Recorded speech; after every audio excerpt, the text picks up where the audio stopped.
oldest, most powerful civil rights organizations in the world. Thank you very much for having me. I'm John Love. I'm the Democratic Congressional Representative nominee for Congressional District 6. If you don't know where Congressional District 6 is located, it's part of Irving, part of Grand Prairie, part of Arlington, and then it's Mansfield, Midlothian, Waxahachie, and discourse, Cannon, Hillsborough, and Fairfield, Palestine.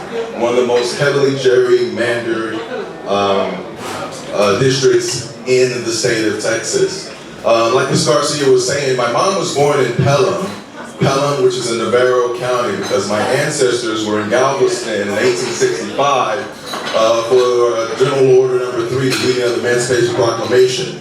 They marched north and settled this small freedmen's colony called Pelham in Navarro County. That's where I live today, in Navarro County. For those of you who don't know, Navarro County is named after Jose Antonio Navarro. Sorry about that. Navarro. And he was one of two native signers of the Texas Declaration of Independence. Now there were 59 signers, so the other 57 signers, most of them were new to Texas. They were less than 5 years living in the state of Texas, and that presents a problem for them. The reason why is because Mexico banned U.S. immigration into Tejas in 1830. So the majority of the signers of the Declaration of Independence for Texas, I'm not going to use the undocumented term, I'm going to use their term. They were criminals. They were illegals, and they came over and they signed the declaration on the 2nd.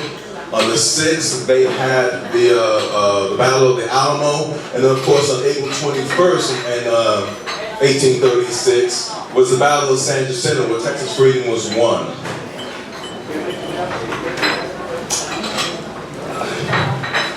I tell you this because Texans try to romanticize its history. They try to say that they were fighting for freedom and they were fighting against tyranny, but how do you fight for freedom when you have slaves? When you keep slavery as an institution? And make no mistake, that's exactly what they were fighting for. What they don't realize, and what maybe some of you may not be aware of, is that the Underground Railroad was not just a railroad to the north, it was a railroad to the south. So many Tejanos helped free African Americans during slavery. Many of them. As a matter of fact, Nathaniel Jackson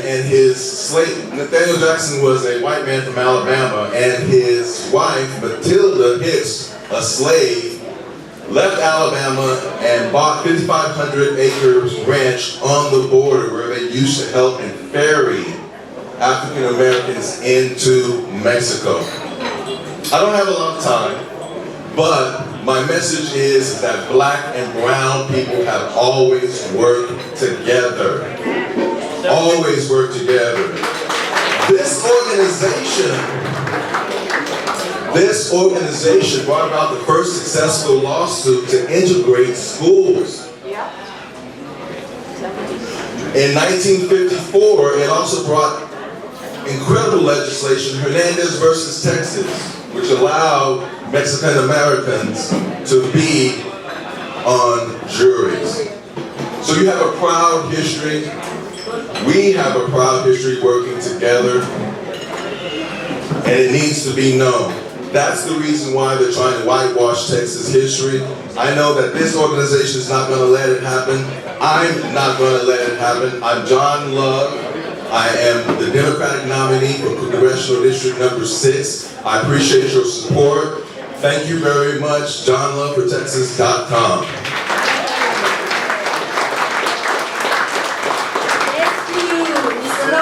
Questions, guys? Any questions? What's going on? I mean, any questions?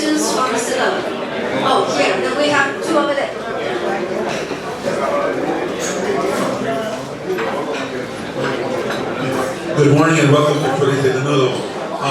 My question is, could you describe District 6 and what counties are included in it, and also what issue or issues most propelled you to run?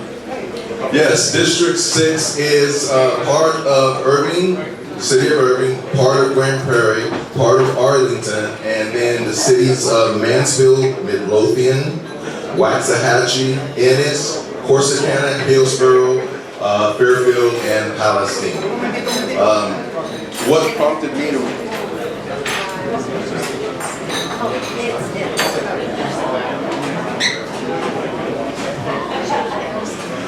What prompted me to run is the fact that there are a group of people who think that they should be in control no matter what. They believe that they have the right to rule over... Sorry about that. The reason I'm running is because I want to oppose a group of people who think that they have the right to control everyone else's lives. And I'm talking specifically about white supremacy and its upsurging. Now, a lot of people don't like that term.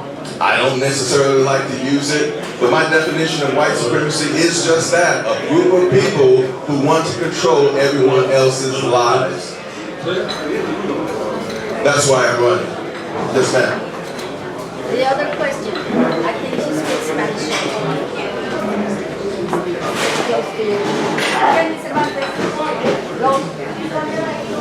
Vaya, la pregunta.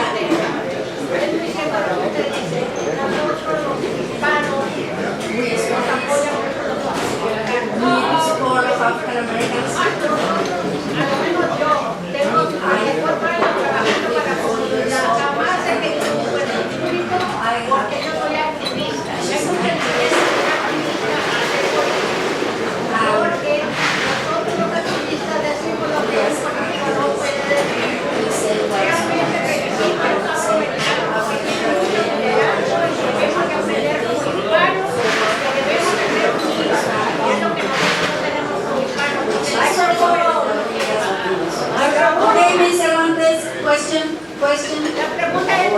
Question is, just congratulate. There's no question. Muy bien, mis Cervantes. Gracias.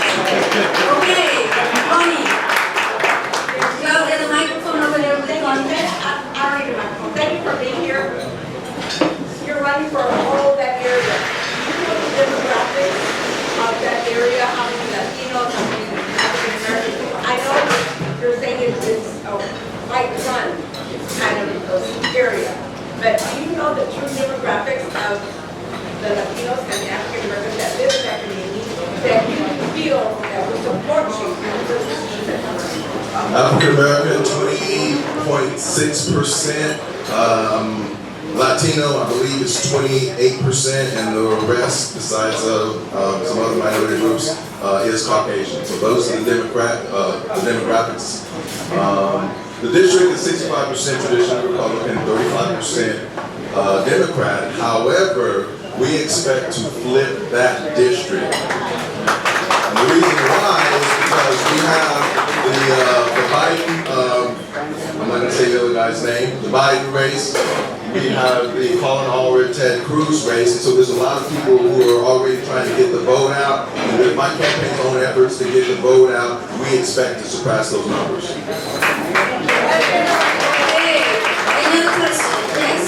So how active is the Ennis, Waxahachie, Corsicana, Democratic Party? How active are they?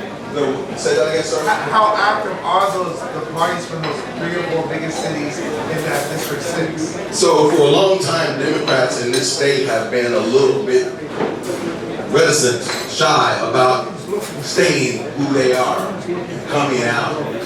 Recently, with all the mess that has been happening in Washington, D.C., and what you see on the news from the past administration, Democrats, I'm proud to say, are becoming more and more active. They're not going to stand for this nonsense and mess anymore. So they're very, very active. I hope I answered your question. Hey, good morning, Mr. Mayor. Thank you for being here.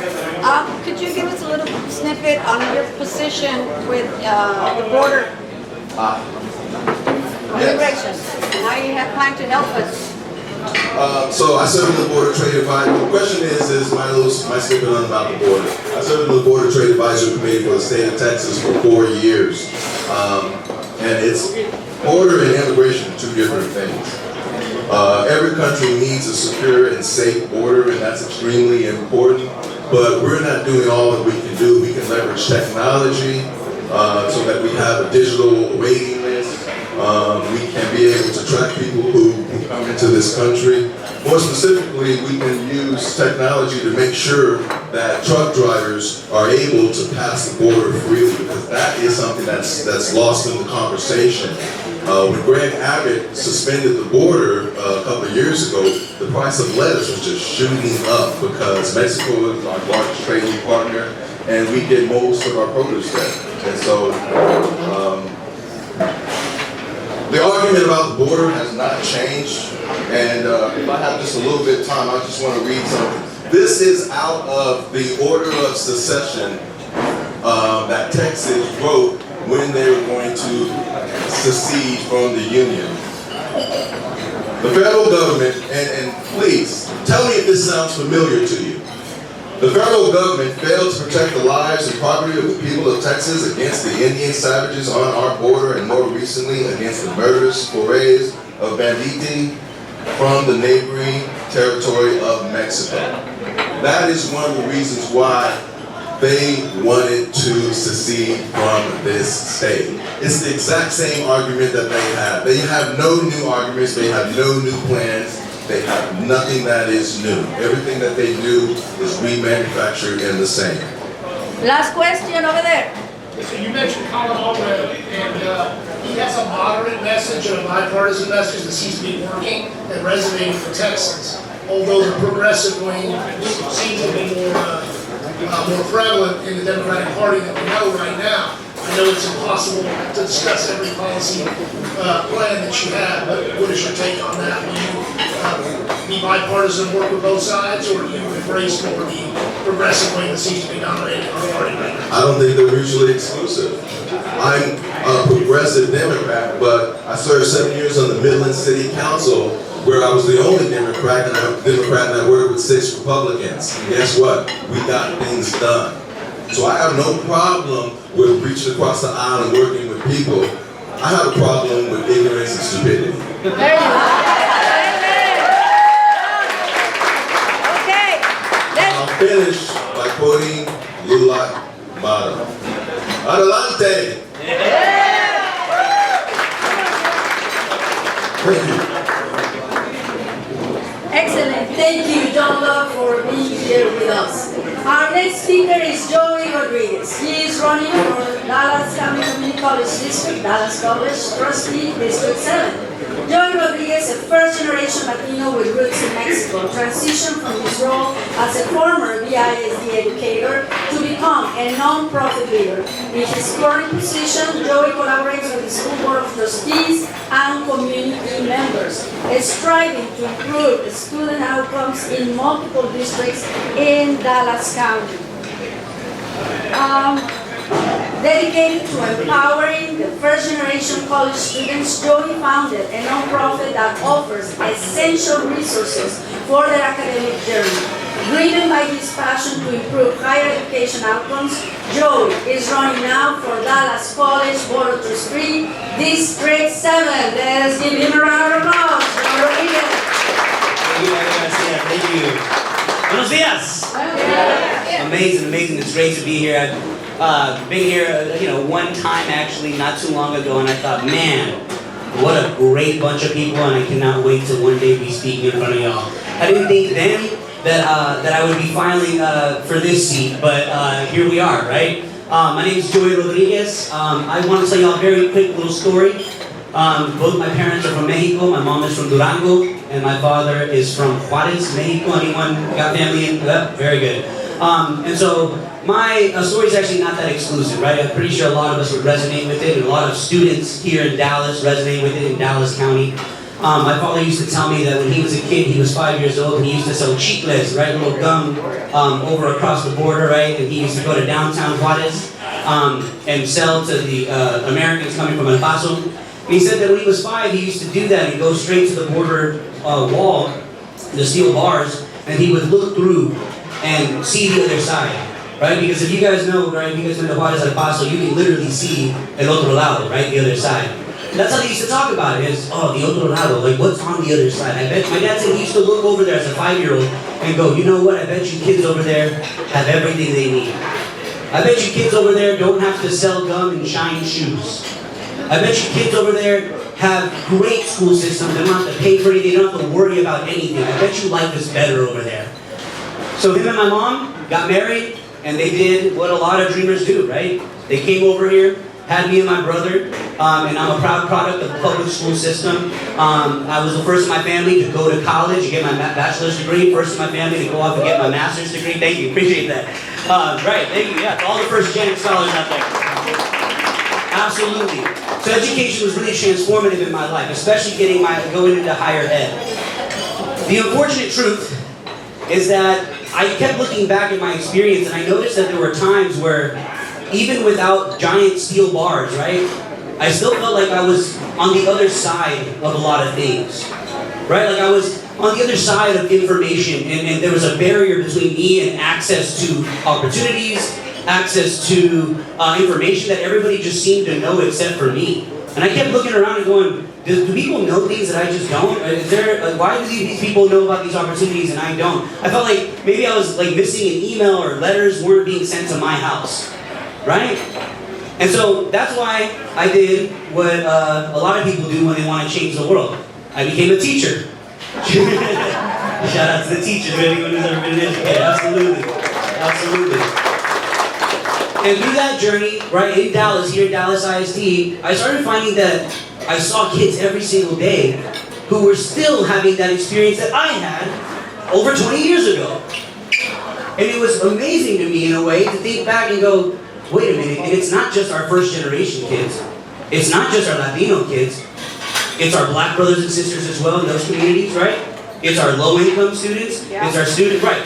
This isn't an exclusive first-generation Latino problem, right? Having barriers and being kept away from information. So, all that to say, that is why I started my own nonprofit where we help first-generation Latinos in college. That's why currently I work with trustees, community members, community leaders to improve outcomes in their districts here in Dallas County, and why I'm running for the Dallas College Board of Trustees in District 7. District 7 covers Fair Park, Cedar Crest area, and South Oak Cliff, so anything south of Keys.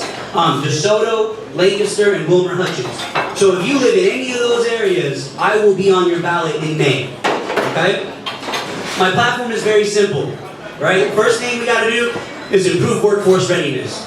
All right, there's a quick stat here, quick, statistic, if you will. We have right now under 20% of black and brown adults in Dallas County are actually making a livable wage right now. Under 20% in Dallas County, between the ages of 25 and 36, are actually making a livable wage.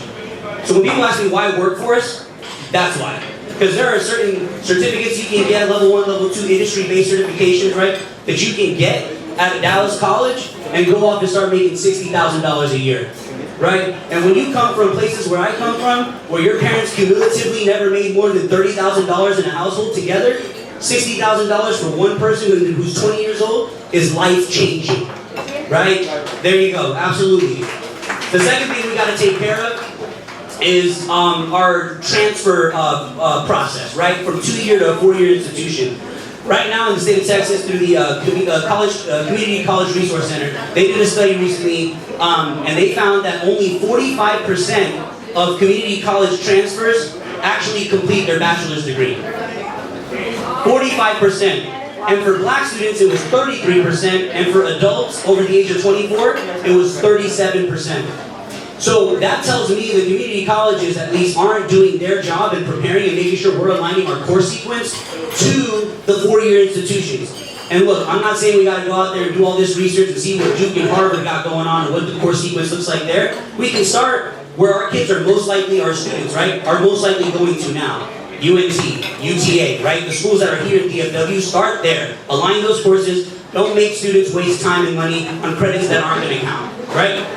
The last thing is are partnerships with the ISDs, okay? We partner with a lot of ISDs here in Dallas County through Dallas Promise, and through dual credit programs, P-Tech programs, and they've been going great. I'm proud to announce that I have endorsements from multiple trustees in multiple districts here in Dallas County. And that's important to me because I want to strengthen those relationships and become somewhat of a liaison between the two institutions, because we have students who are 17, 16 years old, 18 years old, right, who are part of both Dallas ISD and Dallas College. And I want to make sure that we're upholding our end of the deal, right, and that we have that shared accountability and shared responsibility for that student. So we have to make sure that we're preparing students as early as high school. 33% of Dallas College students are in high school. Just to let you guys know how dire this is. We have to focus on those partnerships and strengthen those. Make sure no students are slipping through the cracks, right? 1/3 of the Dallas College network student population is in high school right now. All right. With that being said, Dallas College has the potential right now to shift the narrative that we have, for some reason, just long accepted. Has anyone heard the phrase, college isn't for everyone? No, you haven't heard that before? College isn't for everyone? Right. Some of us have maybe said it a few times, right? Even. And that's never really sat right with me. Because when we're saying that, who are we talking about? Who are we talking about when we say college isn't for everyone? If we're honest with ourselves, we're not talking about the affluent kids over in Highland Park, right? We're not talking about them. We're talking about the students on the margins, right? We're talking about our low-income black and brown students. And that's why, look, there's nothing wrong with, don't go to a four-year institution, that's fine. But don't say college isn't for everyone, right? Because what are we talking about? Oh, go get your HVAC, or plumbing, welding, industry-based certification. Yes, Dallas College does that, right? Oh, go off and, maybe you want to go and get a level 1, level 2 certification so you get a promotion at your job. Dallas College does that. Oh, you know what? I need an affordable 4-year degree program. Dallas College has two programs that you can get a 4-year degree in nursing and education, right, to become a teacher. Right? So I think the narrative, right, we can shift that right now. We're doing it. Dallas College is starting to make those changes, and they need a board member who speaks that language, who's going to be aligned to those goals and those initiatives, and that's me. I want to shift the narrative and start saying that Dallas College is for everyone. It just depends on what you want to do, right? Thank you guys for listening. I appreciate y'all. Thank you.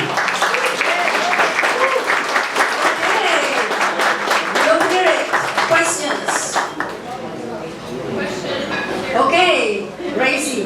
Hi, Joey.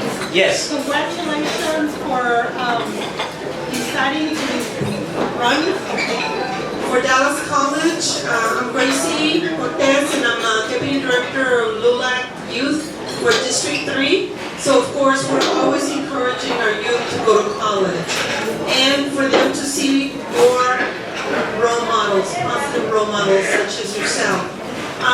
I'd like to ask you, which high school did you attend? Because we have LULAC youth councils in 20 different schools in Dallas. Yeah, so I am a transplant. I went to Oregon Mountain High School in Las Cruces, New Mexico. So, which I didn't know that Las Cruces got a lot of love in there, but thank you. Yeah, I'm sorry about that, yeah. Anyone else? Question over here, yes sir. Hector. Joey, in the past, the Dallas Community Colleges got a program to train bilingual teacher aides, who are a very important component of any school system. And I understand that somehow along the ways, I don't know if it's for the lack of financing and or other things, the program either has been eliminated.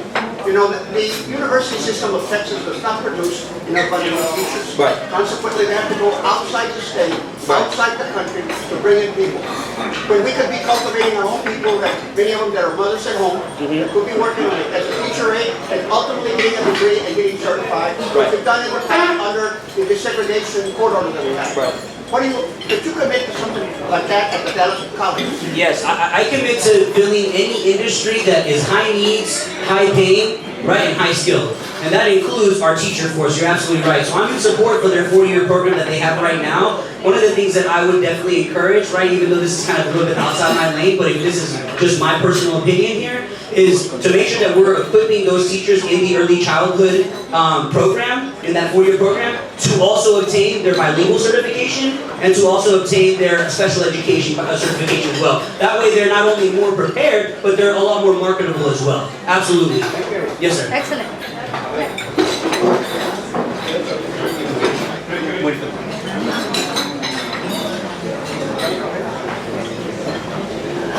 Good morning. Good morning. And I also appreciate you running for this position. Thank you. I've been through Dallas College, but actually during the summers, when I came back home from university, I took classes.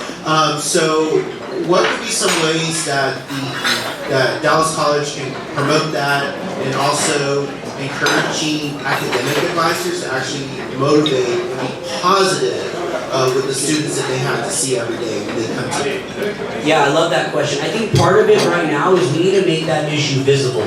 Right? That right now, currently, I don't think is a topic that's happening or a discussion we're having at the board table. I think experience, right? Like student experience is something that now a lot of institutions are starting to care about, right? And so one thing that I would advocate for is first, let's try to find out how many students aren't having a good experience on campus? Why aren't they having a good experience on campus? What is causing that? And then how do we then start to fix those issues? Let the administration, right, the chancellor, discuss amongst themselves on how they want to fix that, and then bring it to the table for us to approve. So absolutely. But first it's about making that issue actually visible. But yes, thank you. Renee, over there, Claudia, and then Linda. What's going on, Renee? Hi, Joey. Dallas College had close to 5,000 enrollees, participants in GED, ESL programs before the pandemic. After the pandemic, obviously numbers went down. They've never been up as high as what they used to have. And I've talked to a lot of people about advocating to do more outreach, because that's kind of the wheelhouse for our community. Right. What would you do if you, when you get elected, to be able to get those numbers up to what they used to be and even more? Right. That's perfect. Yeah, so one of the things that they're actually doing is my understanding, I just actually had this meeting last week, the numbers are going back up, right? We're actually projected to get to pre-pandemic numbers in 2 years with the trajectory we're going in. But I think part of it is expanding our programming.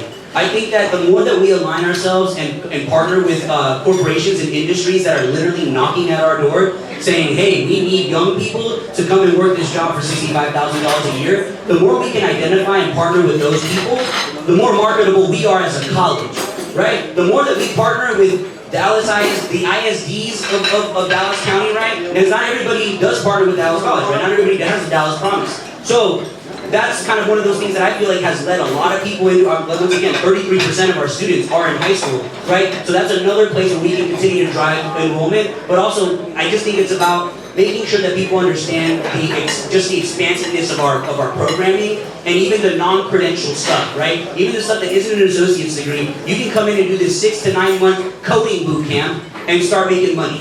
Right? It's about understanding that, and obviously any marketing, anything that they got to do that they're going to push, they want to pour resources into making sure that that is an outreach tool. Absolutely, I will always be for marketing ourselves and making sure that people know what we offer. Thank you, Renee.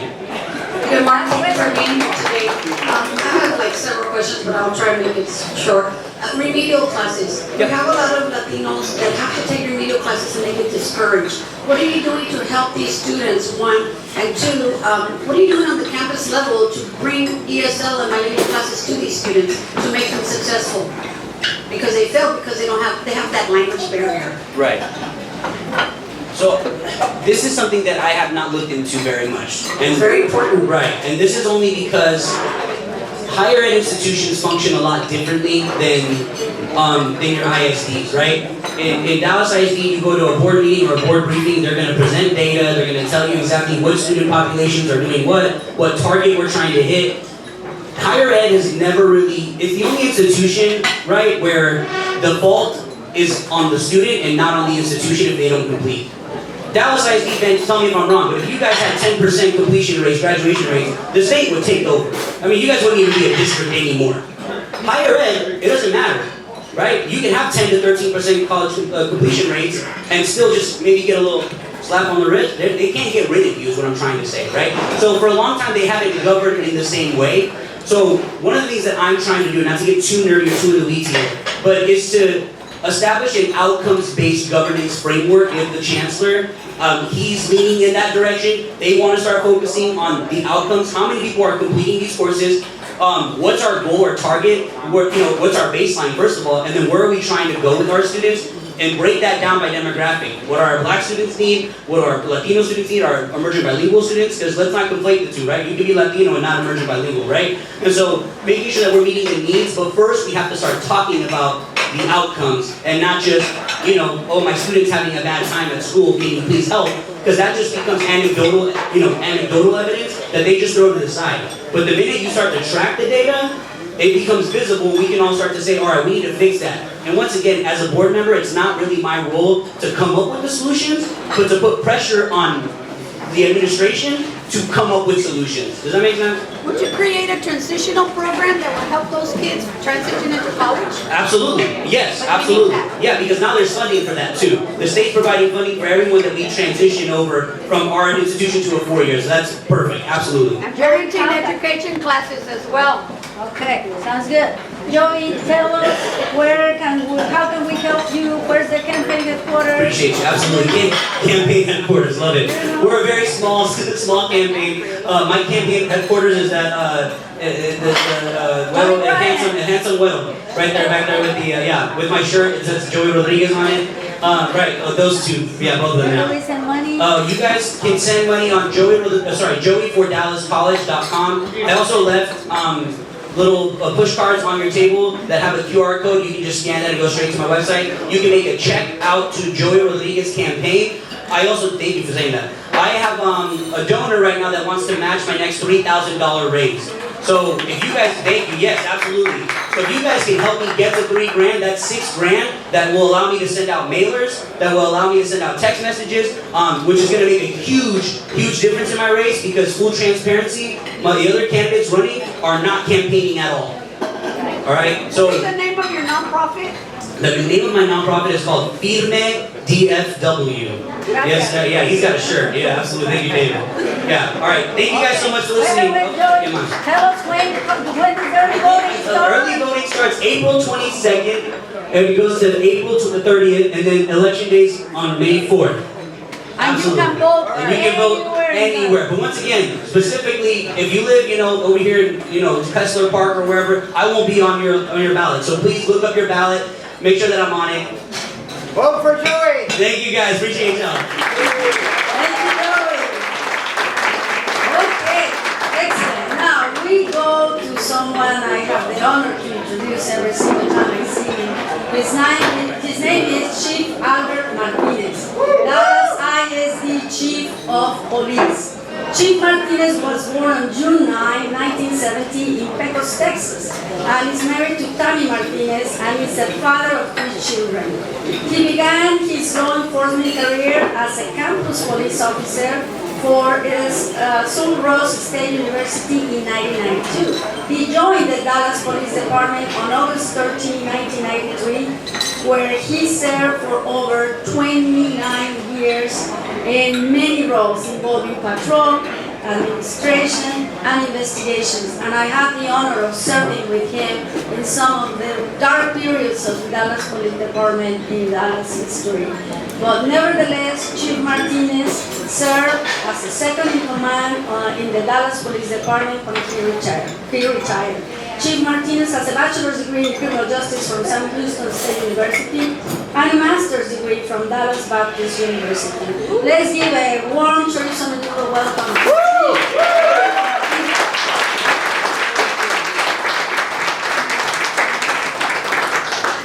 Thank you. I don't know that I'll have the energy as our future politicians do, so we'll see how that goes. Like the many things that I do, I want to take a moment to recognize those who are much more important than I am.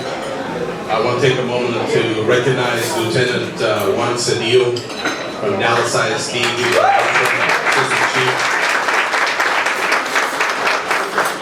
And tell you, without Juan, I would be lost at Dallas ISD. I don't know if I would even know where the building is, to be honest. Juan has been tremendous. He is one of our current leaders and future leaders in Dallas, and hope to continue to develop with him and work with him for his future endeavors, whether that's at Dallas ISD or elsewhere. But we do have a leader with us. I also want to take a moment to recognize Sergeant Murillo with Dallas ISD, And any of our Dallas ISD officers that are here, please stand up for recognition.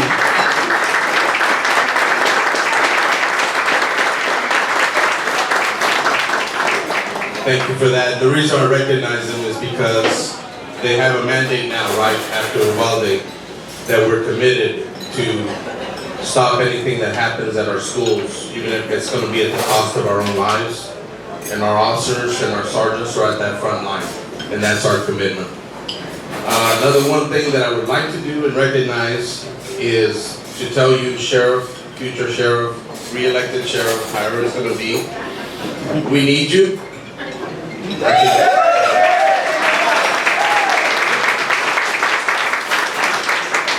I can tell you, as we come as public servants, a lifetime of public service, that if you're not being responsive to your fellow law enforcement and to your community, you don't have a place to be in the leadership positions that we have. So thank you for committing again to the community, because again, we do need you. Thank you for that. So that being said, just want to talk briefly about Dallas ISD. Again, I know we have our trustee Mackie, so I'm definitely going to be all positive, all good things, all good things. No, really, I am really amazed. It's funny, it's kind of like it's education week or something here, because I'm really amazed at how much Dallas ISD does for our students. If you want to learn how to cook, if you want to be a software engineer, if you want to, still be a mechanic nowadays that knows how to work software or whatever, on to being obviously teachers, public safety, and whatever it may be, Dallas ISD offers it. Now they have a biomedical school that everybody's trying to get in, right? Our Hispanic kids, our black kids, white kids, whoever. They're all trying to get in there. It's competition. I think that's amazing. So one of my things that I want to do is it's open my eyes to how much we're doing at Dallas ISD through our trustees, through our superintendent, everybody, especially our teachers. Wow, what an amazing job y'all do. Is having come from Dallas PD, and I know I left Dallas PD, but I love Dallas PD because that's where I put my life into. Not coming from here, as mentioned by Dr. Garcia, but I've been here pretty much all my adult life, since I was 23. And I started on the streets here in Oak Cliff in 1994 is when I hit the streets. So I want to also educate my fellow officers at Dallas PD and the commanders of all the things that are available to our students here in Dallas and the surrounding cities. I think we're in 14 cities, if I remember correctly. And those opportunities, as everybody's talking about education, it's just tremendous. So I want to give praise to everything that LULAC and you all have been doing with our schools. I know Hector, Renee's very involved, but all of you, because that has made a big difference. The other part to that is, like everything else, we do have students who are struggling. And as we say in law enforcement, we're not going to rest our way out of this problem. So I'm really honored to be in Dallas ISD and to be a part of the solution where we are trying to keep students from being in jail. As Anton Lucky will tell you, there are some people who do need prison ministry. That's where they're going to go. They're making their life choices, and you're not going to stop them, and I'm not going to stop them. They're going to make their choices, and they're going to go. That's my reality. But those who are on the margin that we can step into and help are so critical, whether that's another 5% or 10%, then that's part of what we're doing. So it's not only working with our educators, but also with our administrators, and how can we help in programs. Our job is fairly easy and yet complicated. What our officers are trying to do in our schools is not only protect, but also be engaged. The amount of intervention that our officers do and good for students and parents, some of them even end up helping just do their own little side conferences with students about the direction of their lives. They're very involved, right? You always have the best ones that are doing it, you have the ones in the middle. But they're very involved and not just trying to protect lives, but they're actually trying to do their part to change people's lives and directions. So with all those programs, we're also hoping that as we grow, here's our issue, right? With after Uvalde, the mandate from the state is there has to be at least an officer, or as we say, a gun on every campus. And I think we have 243 campuses. So right now we're not only trying to bring in officers, but we're also trying to bring in security officers to help. And they are Dallas ISD employees, so they go through their background and all that. We also have public safety officers. So there's all these different layers, but it also costs money. So my job is to work with my superintendent, the trustees, the superintendent, to make sure that we're spending whatever dime and dollar we spend is effective, so that we can accomplish that goal. But it also takes time, you know, and as our candidate was talking about salaries that are paying $60,000, law enforcement because of the demand and less people willing to do the job, knowing that there's some serious outcomes in what we do.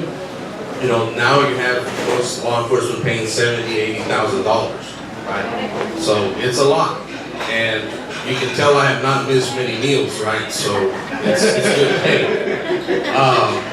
But there's a lot of responsibility too. So one of the things that we're working on in Dallas ISD is a lot of training and education and developing our people to be able to make most sound decisions, critical thinking, problem solving, and those criteria that are so vital to what we do. We all fear the active shooter, but it's really the daily outcome of the things that we do. The children who are having behavioral issues, those who are going through mental health, mental illness, the chaos at home, that's what our officers are trying to do every day, is intervene and try to help them, just like our teachers. So we're part of a bigger team. Having only been 8 weeks at the Dallas ISD, I don't have a whole lot of stats for you, but what's most important is I just really want to tell you the honor it is to serve in this capacity, coming from Dallas to here. Having worked second in command, I have a close relationship with Dallas Chief Eddie Garcia and my other former commanders with Dallas. So there's a lot of relationship here. One of the things that I spoke to the superintendent, and I'll close up with this, is I talked to her about a program where I really want us in Dallas ISD to be involved in mentoring and tutoring with our students after school. I don't know what that'll look like, but our commanders are working on that. If we recognize that for some of our students, the safest place for them is in the school, if that's where home really is, because our teachers are having to serve under loco parentis, right, which is Latin for in place of the parents. I see a lot of energy spent by our schools trying to keep some of these children on the fringe to remain in school, to be involved in school. In fact, one of the shootings we just had outside of Molina across the street at the gas station, they're doing so much for that student who was involved in the shooting or got shot, but they're fighting the household, right? They're fighting the things that happen at home just to try to get him to get his education and finish and try to be a productive member of the society. So I see a lot of this good energy and tough energy being spent by our administrators. So my goal, and I won't really dive into it because I want the superintendent to bring it out whenever she's ready, and hopefully we can make that program work, is really going to be trying to just mentor those people, those students that we can, to give them that extra energy. Let's keep them at the safe school, because eventually they have to go to the chaos at home, whatever that chaos may be. But if we can take a little bit more of their time with us, mentor them and tutor them and build their confidence and their skills, and hopefully we help, as you were asking, what are we doing? Hopefully we're able to change a few lives through our intervention.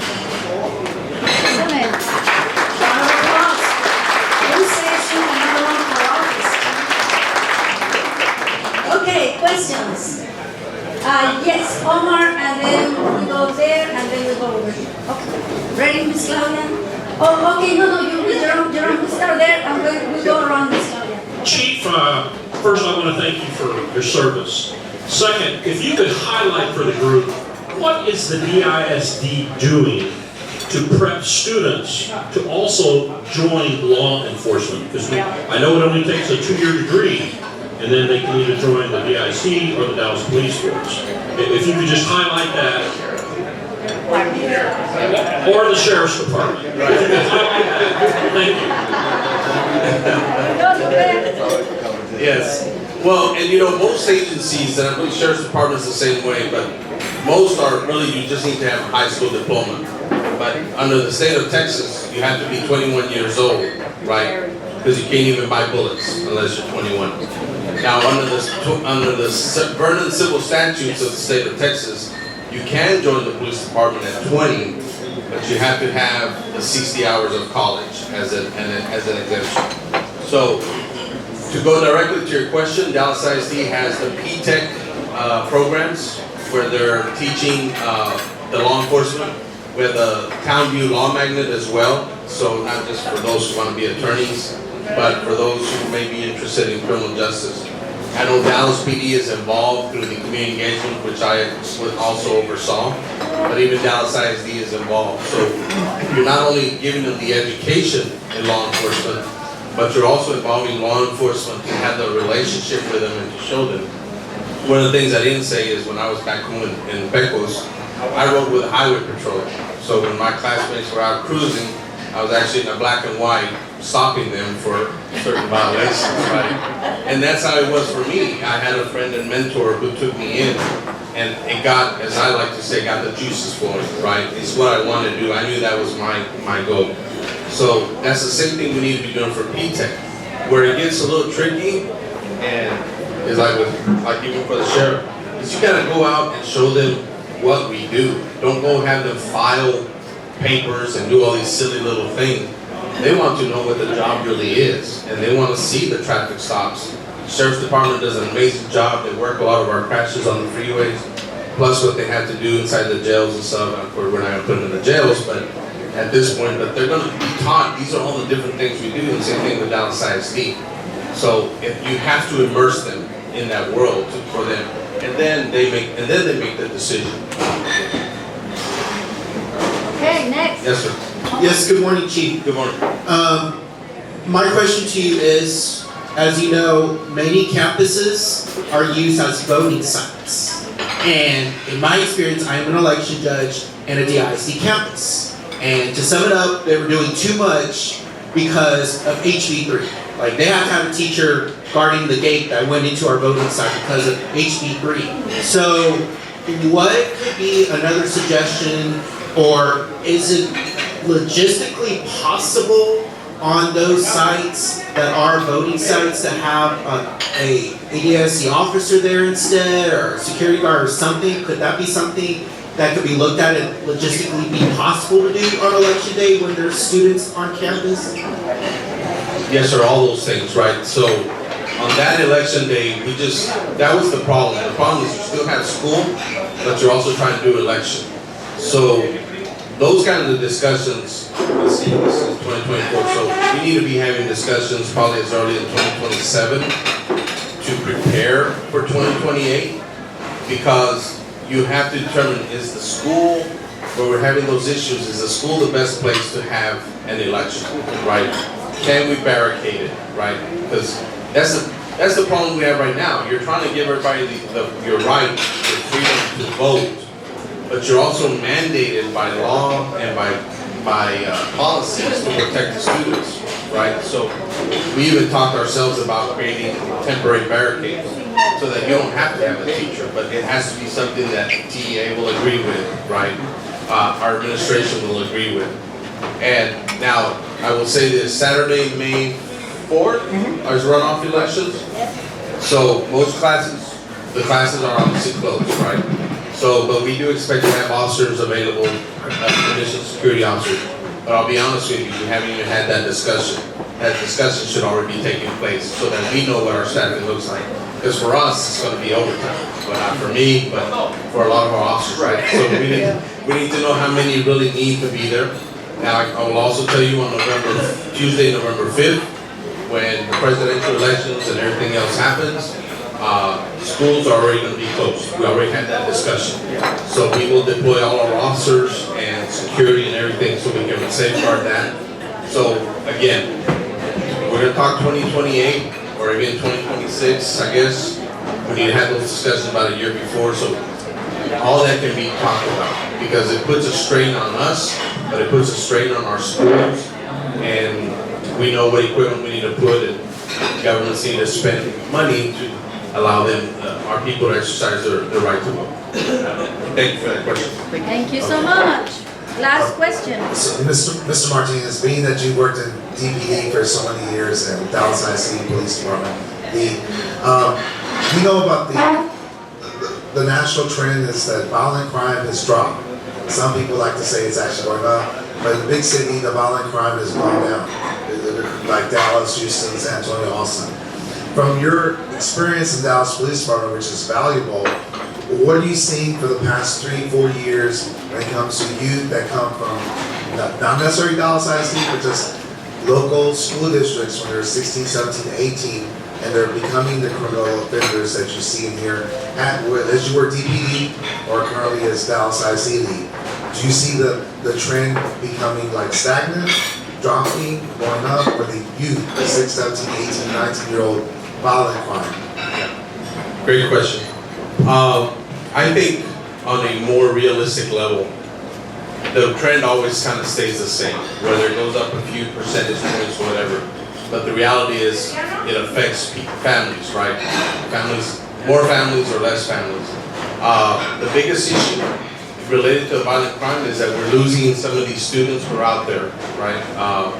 Dallas ISD has lost some students to murder already this school year, obviously.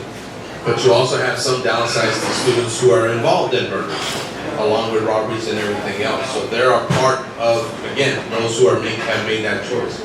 So part of my discussion with the superintendent is, and again, educators and everybody, amazing with the statistics, is how do we influence them? And we think right now the best influence point is around 4th, 5th, and 6th grade. You try to keep them on that level, but then how do we keep that going? Because those on the margin, as we say, are very difficult for them. For example, I'll use this example. On the summer, the school district tries to feed students because these are their only meals, right? But then you gotta feed them at the school. So those who really need to eat, if they don't have cars or they live far away, how do they get to that school to be fed? So Dallas ISD tries to work along with other employees, try to be sort of like Meals on Wheels to go take them the food. Those are little things that the community never sees or hears about. That's the tremendous efforts that are taking place. So when we talk about that, the only way we're gonna ever affect that outcome, in my opinion, this is Albert Martinez talking, is we got to be involved as a community, as a LULAC. If we open up these tutoring opportunities and mentoring, even if it's your 30 minutes or an hour, even if we figure out a way of doing it online, but if we open up these 2 or 3 schools where we can tutor, even an hour of your time a week or 2 weeks or a month, just to connect. Because you all have so much experience that you can share in that moment that it may just help change their lives, right? We'll be there because we want to be involved. But that's the only way we're going to change the trend. And the other part is, because we're Hispanic, so many of us, that we cannot lose our mothers. Our mothers are key to everybody's lives. I think all the candidates here mentioned it. My mother was just as important as my father was. But my mother always emphasized the education, right? So we cannot allow ourselves as a community to go by the way that our African American brothers and sisters have suffered with the degradation of their family and their mothers. That has to be built up because the moms are the driving force of everything we do. Amen. Honorable Espinosa. So David Espinosa here from Grand Prairie, school board member. Yes, sir. One of the problems that we have, and Ms. Gloria Castillo talked about this, we use Grand Prairie Police as our resource officers. One of the problems that we've been having is a language barrier. And so we have a problem with Spanish-speaking resource officers being at our schools. There's a language barrier. The parents and the officer, that officer is not what the demographic makeup of the school is. What is your plan on hiring more Latino, Latina police officers in a school where the demographic and the parents? So one of the things that happens in Grand Prairie is the parents have, their child has a problem at the school. Well, guess what that resource officer, he doesn't speak Spanish, so he'll send them to the Grand Prairie police station. They pull an officer off the street to translate. So what is your plan on hiring Spanish-speaking resource officers at the school, number one? And are you going to pay them more if they speak Spanish, which they should get paid since we're the majority? We are the majority. Times are changing, and we're the majority rules is what the old mentality was, right? So are you going to pay your officers more if they speak Spanish instead of having to pull someone else to come translate? Thank you for that question. So yes, part of that is, again, we have to do a proposal to say what would the significant amount be, right? Like when I was in Dallas, I got paid, I think the highest I got paid was $90 a month to be able to speak Spanish. Yeah, I agree. But the other part too that's on me is going to be also to train our people to have conversation Spanish. When I took the test in 96, 97, we were learning Castilian Spanish. Okay, I'm not Castilian, right? So things have to be different. There's all these certified programs that sometimes take away from what you're trying to do. And so part of it is for any officer wearing our uniform should be able to have conversational Spanish, right? I remember taking a report not far from here, and the guy was from the frontera, and he said, "Me robaron la droga," right? Saben parqueamiento. I'm like, okay, well, I know what you're saying, yeah, parqueamiento, but we would say estacionamiento and all these other formal words. But it's different. It's a mingling of our words. It say Spanglish. So to your point, there was I'll use this as an example. I was living in Allen, there's a crash, I stopped to help. The officer asked me to translate, because he said, we got a Chavez, we got a Longoria, we got a Garcia, we got a Martinez. None of them speak Spanish, you know. So just because you have a Spanish last name doesn't mean you speak Spanish.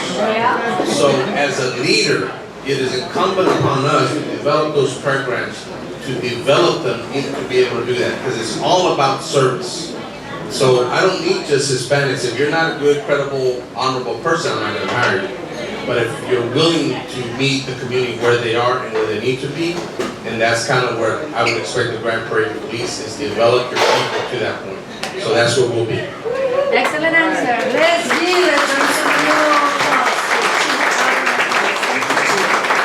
Our next speaker is Gabriel Ponta Beltran. Gabriel currently serves DART in 2 roles. He is the Assistant Vice President of Diversity and Vendor Management within the Business Services Department, and as well as a Special Assistant to the Vice President of Equity and Opportunities and Cultural Engagement.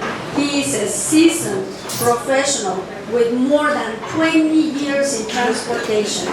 Gabriel has a strong track record for developing and implementing strategic plans and initiatives to promote diverse, equitable, and inclusive policies and principles for DART staff and external partners.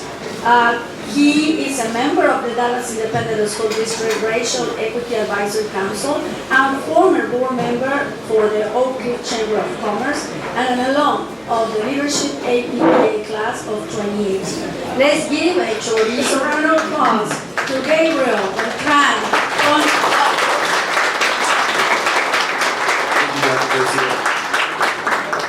But before I begin, can we just give LULAC and Dr. Garcia a round of applause for everything that they do for this community? As Chief was saying here, the importance of mentorship and tutoring. Both myself and my wife Bianca, who's in attendance today, were mentors through LULAC with W.E. Griner, the middle school. And I can't tell you, just as Chief was saying, the profound impact those kind of relationships have. Yes, sir.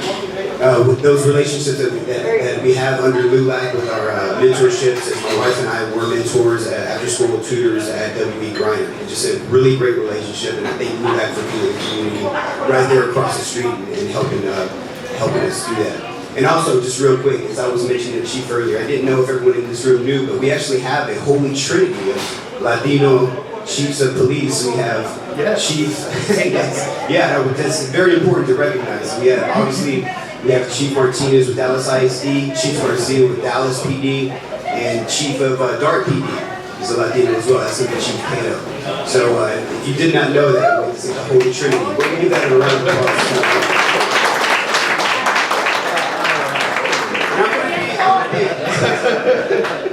I'm going to be a little brief because I know the most important sharing of information is going to come from you guys to me, and hopefully I will be able to answer all your questions. But before you can kind of understand who I am and what I do, you got to kind of understand my plight, right? So growing up, I've always wanted to be a police officer, something I wanted to do my whole life. I majored in criminal justice, got my degree in criminal justice, but growing up, I always wanted to be in law enforcement. Because, you know, where I grew up, when you saw police officers, it wasn't necessarily the people that you wanted to see. They were going to be, it wasn't never good when a police officer came around, right? So it wasn't really anyone you wanted to see when the communities that I grew up in. So I wanted to change that. I wanted to be part of the right story in that. So I wanted to be a police officer. That didn't quite work out. I went the local route, went the federal route, and we could probably have a whole nother meeting on why I did not make it to the final round of becoming a police officer. But I always had that innate need to help people, right? And when I first started my career in Dart as a summer intern, I got thrown into this department called Diversity and Inclusion, and I had no idea what that meant. I was 20 years old, and it was my first kind of real job. And being in that department, I found out what it was all about. It was really just making sure that businesses that are owned by minorities, businesses that are owned by women, have a fair share of getting involved and getting some of the public money that's being thrown around in agencies like DART in the contracting process. So I was in that department as a temporary, as an intern, got hired as a temporary, and then moved all the way up to where I am now, which is assistant vice president. And being in that department has really helped me kind of meet that need of wanting to help people within the community. Well, not necessarily from a law enforcement perspective, but making sure that businesses, small businesses that are owned by minorities and women actually have a fair share of getting some of that public money that's out there, making their companies grow so they can pay their employees, they can feed their families, and making sure that that they're out there having meaningful purposes in our contracting community. So the department that I work for has been it's been under a little bit of attack here recently. As you all know, the political climate that we live in now, anything that involves diversity, inclusion, equity, DEI is all under attack. But what the main purpose of our department is to make sure, like I was saying, is to make sure that minorities and women get that money and are involved in our contracting process. When people see DART, they think really that we're only bus operators and train operators. But did you know that DART has its own legal department? DART has its own engineering department, its own legal department, its own police force, its own engineering department, its own construction. It's a whole world of opportunities that DART has. And each one of those departments has needs, contracting needs. So whenever you see a janitorial firm out there cleaning our bus, cleaning either our buses or our facilities, our bus stops, or anyone doing any kind of landscaping, those are all contractors. DART contracts everything out. On a typical year, we're contracting out about $500 to $600 million a year. Just last year, we contracted out $300 million a year, and because of the efforts of my staff within my department, over half of all procurement dollars went to minorities and women. 51% or $160 million went to minorities and women within this area. So. And it's because of programs like our MWB program. And Dr. Garcia will tell you herself, once Dallas County lost their MWB program, their participation with minority women-owned businesses dropped significantly, huge. And so, I go around the country for DART, speaking on our programs, so that other agencies in the public transportation realm know how important it is to have them and why they are important. But like I was saying, programs like ours are under attack. Just here most recently, this past Thursday, Secretary Pete Buttigieg was in town. I had the pleasure to speak with him and meet with him on the issues that, on the federal level, our DBE program is under attack, and some of the issues that we're having there and how we can defend it. But at the end of the day, just as LULAC has been an advocate within our community, it's important that we hear from people like you at our board meetings, at all of our community meetings, so that the board know that programs like our MWD program are very important to our community. Because when businesses within our community thrive, the whole community as a whole thrives. That includes me, that includes you, that includes everyone's children. And it really is a really important program. So, if you do happen to have any extra time to come to our board meetings, our MWB program will be up for renewal next year. Our board members, and I can think of maybe two in particular, would love to hear about the importance of our MWB program. And Mr. Rene Martinez, which is sitting at that table right there, his wife, B. Martinez, was an amazing advocate when she was on our board of directors speaking upon our MWB program. So we were going to really need to hear from the voices within the community to make sure that we have programs like this to stay intact. In fact, the MWB program at DART is the only MWB program in the whole state of Texas on a public transit site that exists, and one of the few within the nation. So we want to make sure that it stays intact. Lastly, one of the other things that I've been tasked with at DART is to help increase our Hispanic employment numbers. As you know, at least within Dallas and maybe within our whole service area, which includes 12 other suburban cities, the Hispanic population in this area is about 42%. But did you know the Hispanic representation at our agency is only 17% Latino? About 62% of our employees are black. And so, you know, my CEO came to me and was like, what can we do to help increase those numbers? I go, well, you know, why is the Hispanic community not riding DART? I go, it's real simple. When those doors to the bus open, you know, who do they see? You know, when they see a train operator, who do they see? People are going to ride the system because they see people looking like them or part of that system as well. So if the Hispanic community does not see people on the system, within the system, working in the system, they're not going to ride the system. So I've been helping our CEO and some of our other departments making sure we put some initiatives in place to increase our Hispanic employment numbers in DART. So that's also something that's very important to us, very important to our CEO. And so I'm going to go ahead and stop right there, and I'll go ahead and open the floor for questions. Thank you. Okay, thank you. Any questions? Hector. Mr. Beltran, I really appreciate you being here for one, but I know over the years we have had continuing problems with what you mentioned earlier about the lack of diversity, particularly at the lower level, which means bus drivers. That's always been an issue, given that our population has grown dramatically in the 50 years I've lived here, and yet those numbers do not increase. Now I know on the procurement side perhaps probably better, and I always know that there's a great diversity up at the top because of the board and other reasons like that. But is there any plans really to go out and recruit more people that have bilingual skills, that more people will want to get on board? And can you tell me whether that's changed in the last 3 years, 5 years, 10 years? It has not changed. It's stayed, you know, I'm sad to say it's stayed very static. And it's not because we haven't tried to work hard. You know, we have great people, all our departments are involved in hiring and recruitment.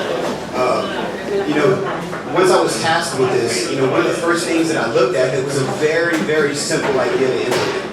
And just so you know, I gave you the demographics of our agency as a whole, but when we look at just bus operators, can I tell you that 82% of our bus operators are black, or employees that identify as black.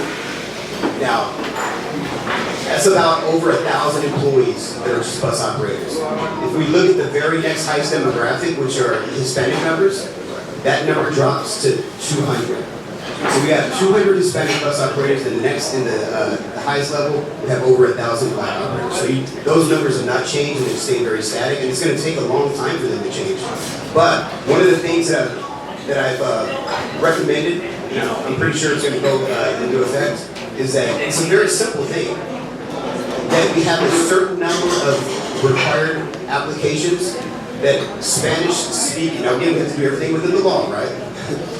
Half of our positions be a Spanish speaking requirement. Now, does that guarantee Hispanic number? No, anybody can speak Spanish, right? But it is a more highly likelihood that we do have Hispanics that will be able to fill those Spanish speaking only positions. So, that is a very simple fix, and it's something that's going to be inserted. On that point, I believe like the DISD did at one time, is actually help non-Spanish speakers to actually train to become Spanish speakers so they can better serve the public. So I think that's one of those, perhaps on that point, something that can be done by DART. After all, we do pay taxes like everybody else. We're in debt because of DART for 25 years that I've been a member here in this community, but perhaps also training on those bilingual skills that are required.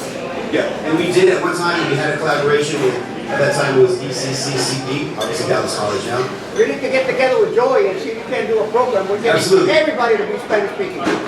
Yes, and I think and we did offer those Spanish speaking internally for administrative staff, but That you're goes for correct. the chief too.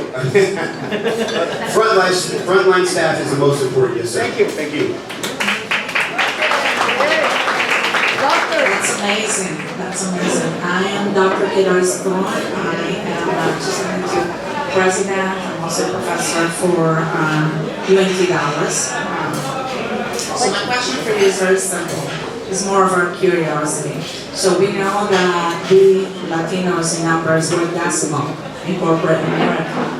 And this is just a curiosity of mine. So sometimes we get close, maybe half, to meet the quota in police departments and dark. Maybe my curiosity is, even though you're telling about the 17%, which is a considerable percentage of, it's a commendable percentage for a company. You don't see that, especially in the public sector. So my question for you, out of that 17%, can you give us an awareness of the 17%, how many Hispanics, or what is the percentage of Hispanics, of Latinos in position of leadership? Not bus drivers, but in positions Absolutely, at the of highest leadership levels, correct. and administration. Thank you. Yeah, so, I believe at my last count, we have a new CEO, I don't want to say new, but she always seems new to me. Our CEO, Nadine, came from LA Metro and displaced our past recent CEO, Gary Thomas, who was there for over 20 years. And she's come in with a very mindset of transportation has always been a heavily dominated industry, not only for white individuals, but for males also. So her coming into this agency and her hiring, for her direct reports, we've seen a really big change. So what she has is a group of the highest people leadership called Leadership Roundtable. That's what she calls it. Those are basically her direct reports to her. And that encompasses about 13 individuals. And I can tell you at that highest level that you're speaking of, we have our chief of police, who's a Latino. We have our senior vice president of HR, who's a Latino. We have our general counsel, the head lawyer, Dark, who's a Latino. I'm on that council. I'm on that leadership as well, so I'm a Latino. So that's 4 of the 13. Is that anything to brag about? Absolutely not. But if math was never my strong point, so if we can do the quick calculation there, 4 out of 13, that would be the percentage of the highest level of leadership of Latino representation. Okay. Yes. Linda. Sorry, I got the mic. Thank you for being here this morning. I do have concern about bus drivers. I think maybe we could recruit kids from the college level and get them trained early so that when they get of age, they could be drivers. And also, as Ms. Nado was talking about, in high positions. My question is this, under what circumstances does DART initiate determination of legal counsel contracts? I mean, I see that's going on a lot, and you say you were being attacked, and maybe this is why. And also, this is points out that Latino contracts are taken away from these procurement opportunities. How can legal counsel help with that if they're being terminated? Right, and great question. It's very relevant to some current goings on that happened here recently. At the end of the day, you have to have a general counsel that knows to do the right thing. Our general counsel does not report to our CEO. Our general counsel reports to the board of directors. Our general counsel reports to our board of directors. And so, at the end of the day, our board of directors makes all final calls on contract awards, whether they go forward, whether they don't go forward with a vote. Right? Our board of directors have to vote for an approval of a contract. Now, I can tell you, Dallas has always, I'm talking about the DART board, Dallas has always had a strong voice in our board of directors. That is no longer the case. We have a very strong voice from our suburban board of directors now, and their wants and their needs and their viewpoints are being heard the loudest.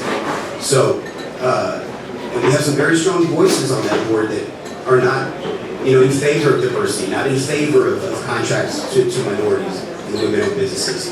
So, in order for our general counsel needs to be guiding our board of directors, providing that guidance that a general counsel should be. So we have to make we have to make sure that our general counsel is coming from the right place. But at the end of the day, if our general counsel is providing guidance to our board and saying that they're following within dark policy, then they're following within dark policy.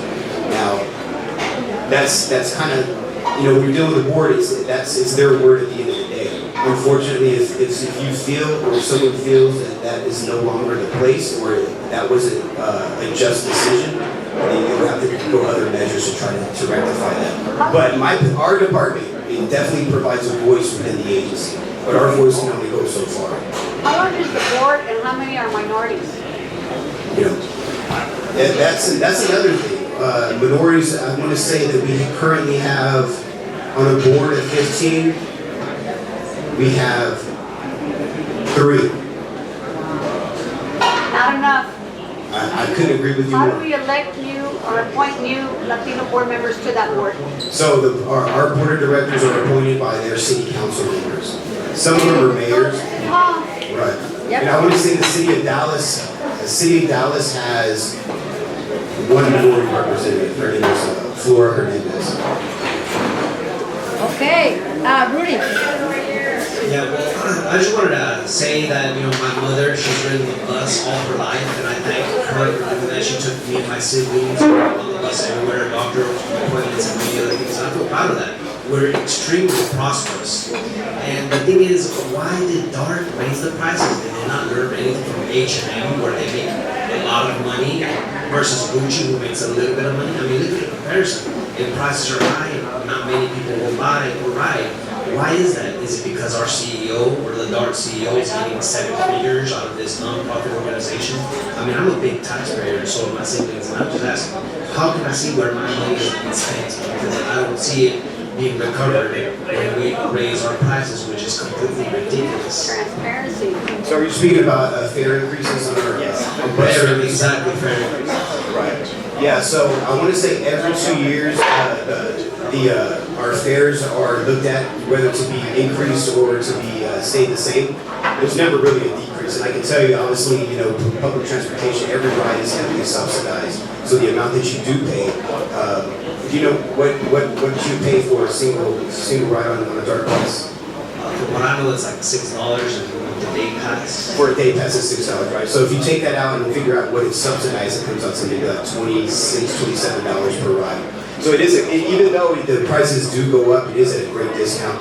And it's not because we're trying to put a thumb on anyone that's riding our service or anyone within the community. It just has to go with the prices of every single thing else. We try to keep all of our fares down every 2 years, but at the end of the day, the board of directors has it's up to them whether they feel the prices should go up or down.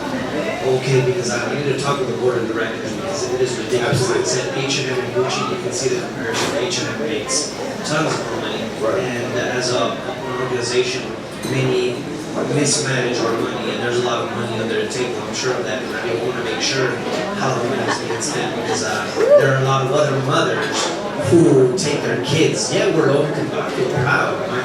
We're extremely prosperous, and my siblings are doing great. We pay a lot of taxes. I want to make sure those mothers are able to take their kids on the bus. And you're correct. Nationally speaking, DART is one of the higher rides. Not only in the state, but the nation, which you're absolutely right. It is something that we're trying to educate the board on to let them know we need to put these prices down. Okay, next question, Connie. Connie. Yes, as part of the inclusion director for DART, as a parent of a young man that's in a wheelchair, and I know that DART pays somebody else to do handy rides, how are you including our people with disabilities to be part of or understand what's going on with DART? Because for the people that ride handy rides, it is a horrible experience whenever they get on that bus. The wait times are horrendous. Trying to get a ride to and from wherever they're going. So as part of the inclusion, how are you working with the communities or the parents of people with disabilities to be able to ride hand rides? So thank you for that. That area doesn't necessarily fall within my department, but I can tell you we do have an ADA assessment team.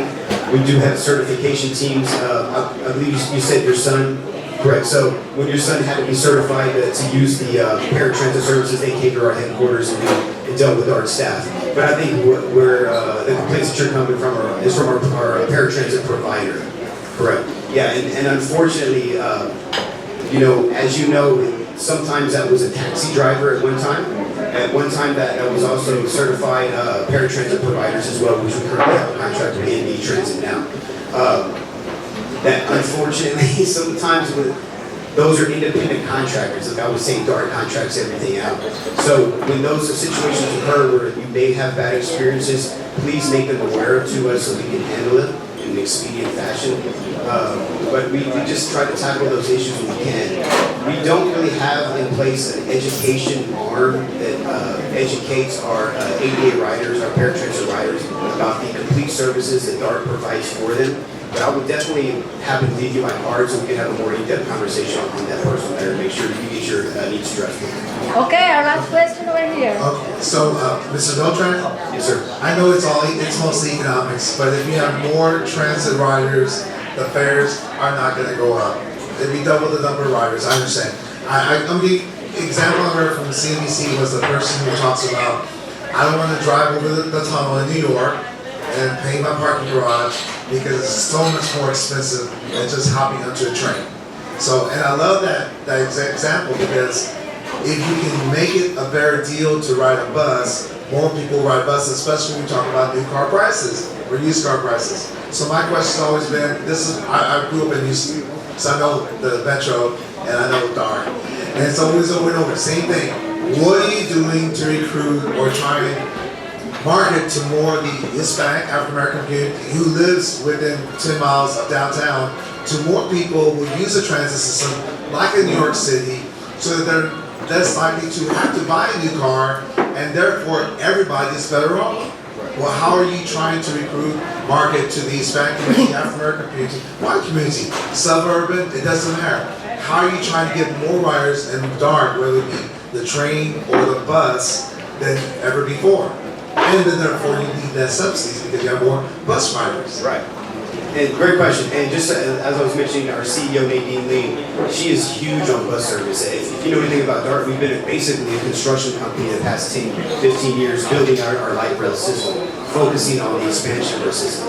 She came in with the mindset that she wants to not build out anymore, she wants to maintain and improve upon the service that we currently have. So within the past year, she's been working with all the executives at DART, and we've come up with a strategic plan to address just what you talked about. We haven't put it in place yet, but the planning for that just ended. And her main goal is a 10 by 10. And this is something we've tried to sell the board on, and the board has been fighting us on it.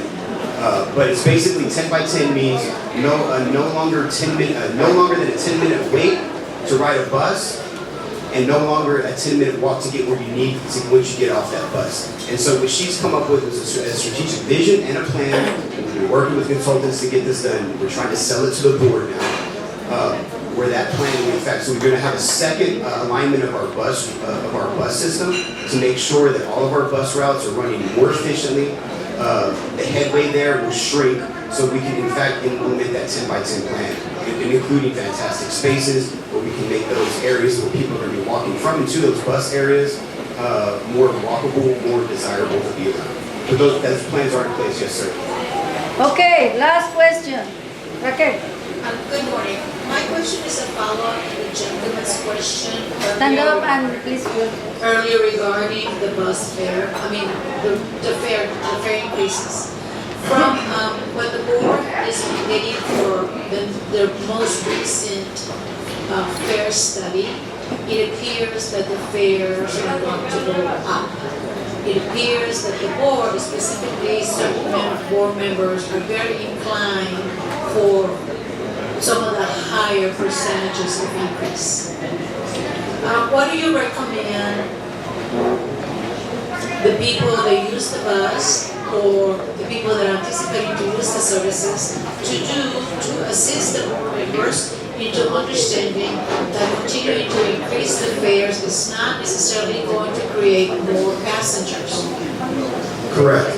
So, thank you for that question, Raquel. And our board of directors meets every other Tuesday. Let me say that again. Our board of directors meets every other Tuesday at 1401 Pacific Avenue in downtown Dallas. They would love, and more specifically, I would love to hear from every one of you during our public comment period. You have 3 minutes to go to the podium and speak and let the board of directors know what's on your mind, how you feel, what you want to see from your tax dollars that are being spent within your community. I cannot tell you enough that if that voice is loud enough, if it's long enough, and if it's strong enough, you will get through them. And if you don't get through them, you will get to the other board members that can possibly persuade them. So please come to our board of directors meeting every other Tuesday at 6 p.m., 1401 Pacific, and please give your public comments. Excellent. Let's give a round of applause. You know what to do. Let's go and get that mic, at the dartboard. Last but not least, we have someone, that has been in our community for many years, serving in different capacities, Dr. Catalina Garcia, who is running for Dallas College Trustee District 1. Dr. Catalina E. Garcia, parents came to the United States as children and firmly believed that education was the means for securing a good job. Dr. Garcia worked her way through school. Getting through school was hard. But Dr. Garcia had a goal of becoming a doctor and was driven to succeed. Dr. Catalina Garcia was motivated by the idea that through hard work and learning, she could choose the direction of her own life. I know that transformational, a good education can be, she says. Your education can never be taken away from you. That is Dr. Catalina Garcia running for Dallas College. Let's give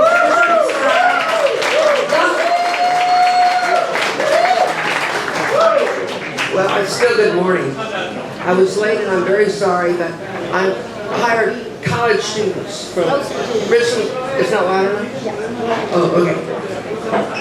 I'm sorry I've been late. I do apologize. I haven't made it to the bank so I can pay the kids that are helping me knock on doors. And I promised them today, and that's one thing you'll learn about me. If I promise you something, I'm going to do it, or work darn hard trying to get there.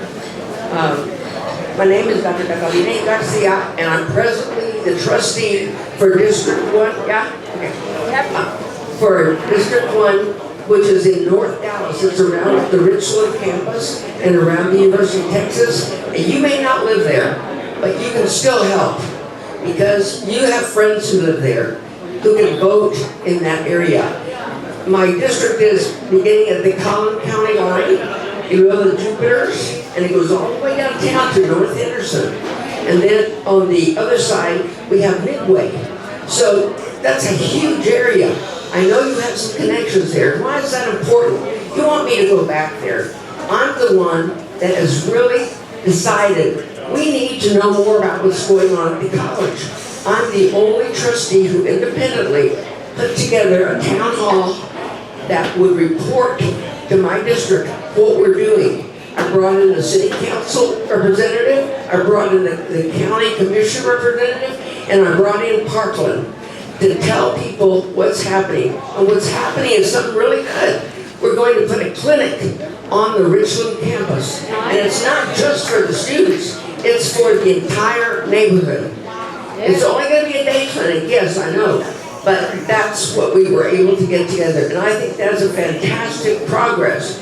But the community in general know. It's important the community knows what's happening at the college.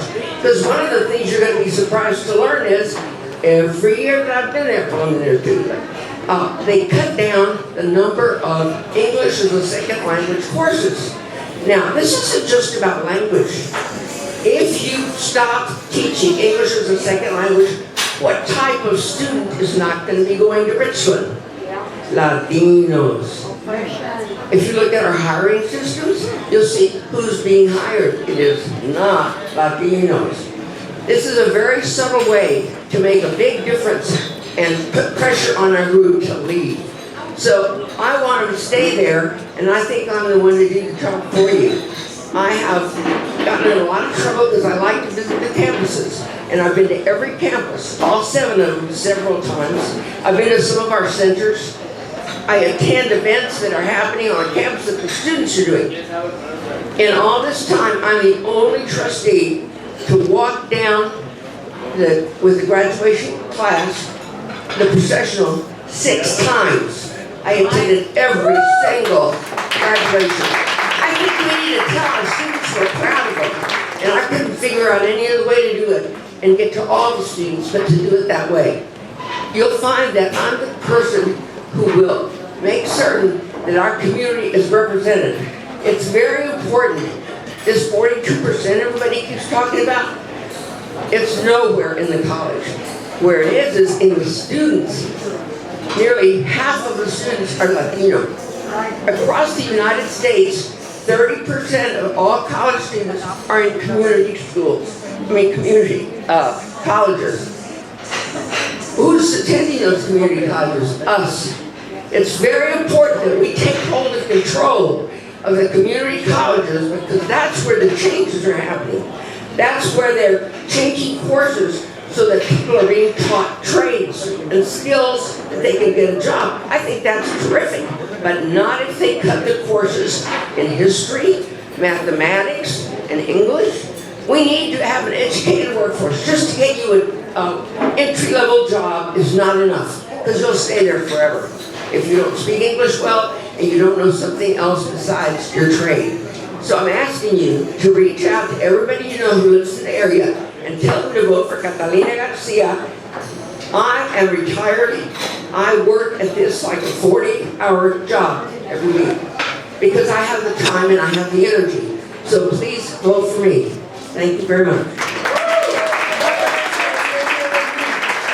I have to say, many of you know that I am an English as a second language student that came from El Centro College. I know how it helped me. I know it can help a lot of people. So, Catalina Garcia for Dallas College. Dr. Garcia, how can we send money? What are your volunteers? How can this group help? Where you can really help is spreading the word of who I am and what I'm doing. These college kids need money. So I don't need them replaced, and I'm glad to pay them. But it's very important that people know what I'm trying to do at the community college. Latinos being on the board is not enough if they're not constantly working for our issues. I don't want a Garcia on the board just because it looks good in the list. We have to do work. So I'm asking you to lean on the other councilmen, the other board members also. Not just the Latinos though. It's important that all of us understand this is a nationwide issue, and every group has to take control and responsibility for us having to be taught. This nation only exists because we work hard. Everybody. Okay, sounds good. We have questions. Hector. Doctora, first of all, I just wanted to thank you personally because of the many contributions you've made to LULAC over the years. Your philanthropy, we can never give enough people scholarships because of your generosity. I want people to know. So I'd like to pay a little bit of that generosity by giving you my donation. Amen. I know it takes money. I know it takes money to run a show like you're running and walking and all that. So just remember that elections cost money. If you cannot help financially, you can go out and walk the streets with her, knock on doors, and don't forget also to support Joey. We also need not only Catalina, but we need Joey up there at the Community College District. Season Councilor Rene, then Honorable Maki. Dr. Garcia, as a friend of yours for over 45 years, you have, and I'm a supporter of yours, as you well know, you have some critics that say you're too outspoken, that you I hope so. don't follow protocol. with looking at the chancellor's office and their representation in staff, vice chancellors, and the college presidents, which from my understanding we only have one maybe, Latino. What are you doing to advocate for more diversity at the chancellor's office level, the vice chancellor's office, and the presidents? I understand there's 2 vacancies right now, Brookhaven and Mountain View College. So tell the group a little bit about your advocacy style and what you are saying in that board. My advocacy style is pure logic. Just talking about the situation like it is and where it's going to lead us if we don't change it. I have to tell you in all honesty, I have not advocated at that level. I only have been in there it's going to be 2 years in June. I wanted to win this election. And once I'm in, man, they can't get rid of me for 6 years. Then you'll hear me talking. Dr. Garcia, thank you so much for your service to the students of Dallas College. At Dallas ISD, we deeply appreciate the partnership with Dallas College. We couldn't have the outcomes without the partnership. My question for you is, one of the things we do on the Dallas ISD School Board is monitor outcomes for students every single month at our board meetings. My question is, what percentage of Dallas College enrollment graduate within 3 years of a degree?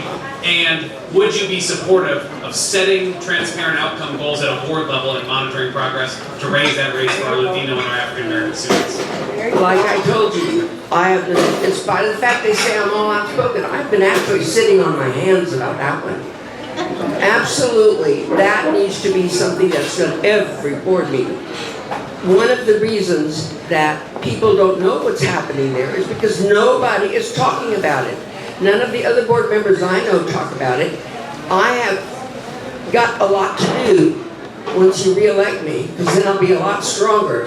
And you will see that I won't have to watch my words then. I watch my words now. I can't believe they think that's, okay, let's wait. The next board meetings, you'll see that I do ask the questions. They do need to be asked. Now, we have some board members that ask nice questions, but when it comes, very good questions, and I'm very proud of them, and they really know that board. They've been on it so long, they know the whole workings of it. But then when the vote comes, they vote with administration. It's very sad.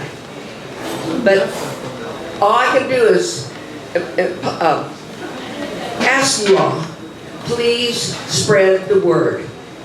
We need to vote for Catalina Garcia for trustee District 1. I think that if you'll just do that, then you don't have to visit us. We're going to visit you. There you go. That'll be the important thing. Thank you. Okay, thank you very much. Oh, Gracie, one last question. Sorry, Gracie, I didn't see you. Doctor. Okay, thanks, Dr. Garcia. I want to thank you on behalf of our LULAC District 3 youth. You gave a generous donation to take our Townview youth to the National LULAC Convention in Albuquerque. You have always been there for us, so thank you so much. Secondly, I want to thank you for speaking out on diversity and adding more Hispanic full-time professors. One of them is, I'm very proud, is our Bianca Cortez. Please continue to advocate to have more Hispanic role model full-time professors at Dallas College. Her classes get filled every semester because our youth are thirsty for seeing more of us as their professors. Thank you, Dr. Catalina. Okay, thank you. Big round of applause for Dr. Catalina. Now to say just one more thing. Okay. Okay. Since kinder all the way through medical school, I went through public school. We have got to make certain that we never let this ability, this right go. So underneath all this, there is a war against public school, because that's where we're educated, and they don't want us educated. So please remember, every time you vote, ask your politician to tell you how they feel about public education. Thank you. Okay.